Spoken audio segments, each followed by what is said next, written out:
آپ نے ہمیں بیلا اڑسا کر اس بات کی تسلی دی کہ یہ آئین جو ہے آپ کا گارنٹر ہوگا. ہم اس خوش فہمی میں رہے اور جس کے نتیجے میں جو آئین کے بنانے والد تھے, جو خالق تھے, وہ نہ اس آئین کو بچا سکے نہ اپنے آپ کو بچا سکے.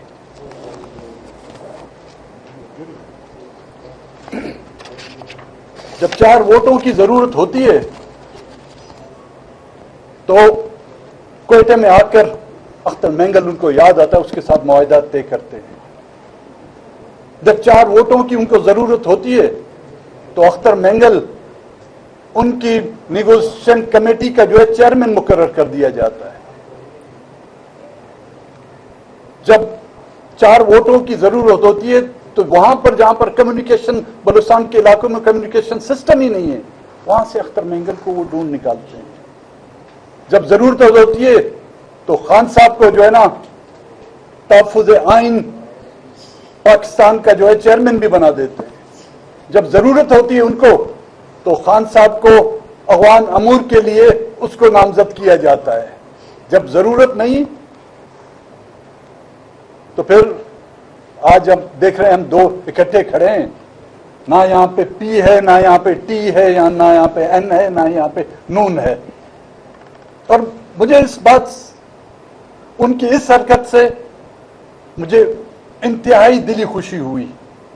جو مجھ جیسے بدبخت یا عقل سے آری ابھی تک امید رکھے بیٹھے تھے کہ وہ ہمارے مداحوں, ہمارے درد کے مداح ہوں گے, یہ غلط انہوں نے آج خود ثابت کیا. کہتے ہیں کہ جی ہم بلوچستان میں یہ جو واقعہ ہوا بڑے ہی دل خراش واقعہ تھے جس میں معصوم لوگوں کی جانیں گئیں, لیکن یہ نوبت آئی کیسے بھائی؟ میں نے اس وقت 2022 کے الیکشن میں کہا تھا کہ جو نفرت کے بیج آپ لوگ بول رہے ہیں وہ اس حد تک آگے جا رہی ہے, پھر ہم اس کو کنٹرول نہیں کر سکیں گے. اور آج وہ وقت آ گیا ہے.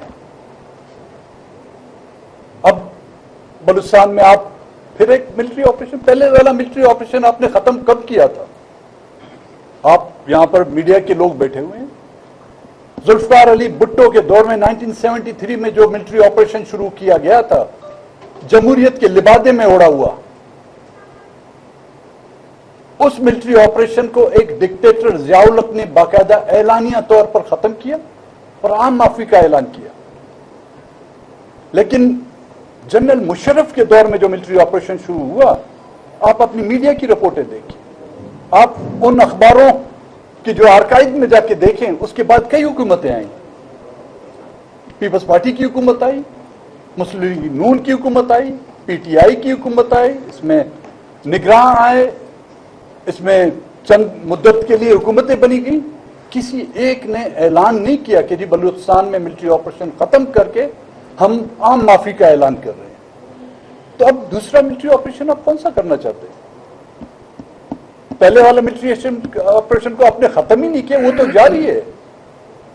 یہ جو آج کچھ ہو رہا ہے یہ اسی ملٹری آپریشن کا جو خمیزہ ہے آپ لوگ بھگت رہے ہیں, اس سے آپ لوگوں کا دل نہیں پڑا. ملٹری آپریشن کے بہانے آپ وہ لوگ جو مسنگ ہیں ان کی لاشیں جو ہیں آپ جا کے کسی چوراہے پر پھینک دیں گے, کسی سڑک کے کنارے پھینک دیں گے, جو ابھی کیا.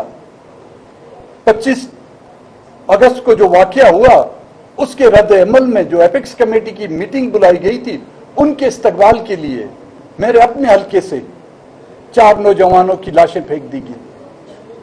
کہتے جی انکاؤنٹر میں مارے گئے. عجیب انکاؤنٹر ہے. اس بچے کی آنکھیں نکالی ہوئی ہیں, لٹرلی اس کی آنکھیں نکالی ہوئی ٹارچر کر کے. اب وہ جو ہے نا وہ بغیر آنکھوں کے جو ہے ان کے ساتھ مقابلہ کر رہا تھا. کچھ شرم تو کرو. وہ کہتے ہیں نا کچھ شرم کرو, کچھ حیا کرو. نہ یہاں پہ شرم دکھتی ہے ہمیں, نہ یہاں حیا دکھتی ہے. جن کے خلاف آپ ملٹری آپریشن, میں نے اس 2022 کے الیکشن میں کہا تھا, ان کے پیچھے آپ جا نہیں سکتے. You don't have that guts to fight with them. کون سی جنگیں آپ نے لوگوں نے لڑی ہے؟ سوائے پاکستان کو فتح کرنے کی آپ نے کوئی جنگ نہ لڑی ہے نہ جیتی ہے.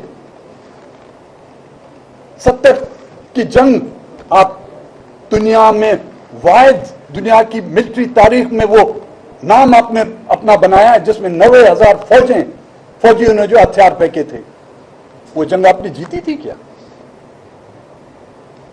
اس ثانیت پر میاں نواز شریف جا کے ڈھاکہ میں معافیا مانگتے ہیں, بڑے میاں جا کے معافیا مانگتے ہیں, لیکن چھوٹے میاں مجیب کے مجسمے کو گرانے پر جو ہے شادیانے بجاتے ہیں. تب دونوں بھائیوں میں بھی ایک پیج پہ نہیں ہے. شاید آپ کسی اور کے ساتھ ایک پیج پہ ہوں, لیکن بھائیوں میں بھی مجھے اتفاق نظر نہیں آ رہا. اور بلوچستان میں ایک حوالدار ذہنیت کا کہ بندے کو آپ نے جو وزیر اعلیٰ بنا دیا. آپ لٹرلی اس کی باڈی لینگویج دیکھیں, آپ کو پولیٹیشین نہیں لگے گا, ایسا لگا کوئی آئی ایس آئی کا حوالدار بیٹھا ہوا ہے. اور ایک ایس ایچ او کے ذہنیت کے بندے کو آپ نے وزیر داخلہ بنا دیا کہ جی یہ سب جو ہے ایک ایس ایچ او کی مار ہے. مرکزی جی مرکزی وہ تو بڑھ گیا جی, صوبے والا تو بڑھ گیا. ایس ایچ او کی مار ہے. بھائی میرے عقل کے ناخن لو. جنرل مشرف وہ کوئی ایس ایچ او تھا؟ اس کے بعد جو جنرل آئے یہ سب ایس ایچ او ہیں. انہوں نے تو اپنی حد الوسع کوشش کر کے ان کو ختم نہیں کر سکے, ان میں اضافہ کیا آپ لوگوں نے. آپ کے غلط فیصلوں کی وجہ سے آج بلوچستان میں انسرجنسی جو کبھی کسی ایک ڈسٹرکٹ یا ایک علاقے میں تھی آج پورے بلوچستان میں پھیل چکی ہے. اور مجھے یہ پتا ہے دونوں جو سیاسی پارٹیاں جو جمہوریت کے دعوے دار ہیں, چاہے پیپلز پارٹی ہو چاہے مسلم لیگ ہو, وہ ان کو اپنا سمجھتی ہیں کہ جی وزیر اعلیٰ ہمارا ہے, ایک کہتے ہیں وہ وزیر داخلہ ہمارا ہے. ان کو بھی پتا ہے یہ ان کے نہیں, لیکن دل کو خوش رکھنے کے لیے غالب یہ خیال اچھا ہے. ان کا اگر سیاسی ڈی این اے ٹیسٹ کیا جائے, سیاسی ڈی این اے ٹیسٹ, سیاسی ڈی این اے ٹیسٹ ان دونوں حضرات کا کیا جائے تو آپ کو اس میں سے جو ہے نا کافی پرانے اور نئے جو ہے نا ان کی وراثت کے جو ہے سیاسی وراثت کے آپ کو نشانیاں ملیں گی.